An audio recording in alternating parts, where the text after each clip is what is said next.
Biz sizga yangi uy qurib bersak xursand bo'lasizmi? Judayam xursand bo'laman. Shunday xursand bo'laman qaniydi shu. Mana shu uyda 24 soat yashab bersangiz, mana shu $100 men sizga beraman. O'rtoqlar, sharoit shu darajada og'ir.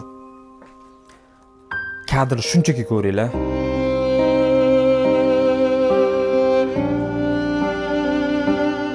Qishda qor yog'adi, tomchi o'tadi. Uxlab yotganingizda yomg'ir-pomg'irlar tushganmi? Hozir men bu kiyimlaringizni kim bergan? Bitta mama beruvdi, shuni kiyib yuribman. Bozordan kiyim ham sota olmaganmisizlar? Yo'q. 2017da hech pul sotgan odamlarga kiyib yuribman. Menda bitta savol paydo bo'lyapti. Qishda, yomg'irda, sovuqda qanaqa kunlarni o'tkazishgan? O'zingiz nima ishlar qilib turasiz? O'zim maktabda 23-maktabda xarroshib ishlayman. 870 ming oylik olaman. Hech bola. Bir oyda 870 ming pol tozalaganingiz uchun har kuni borasiz. Hayotdagi eng katta orzungiz nima? Nimani orzu qilasiz?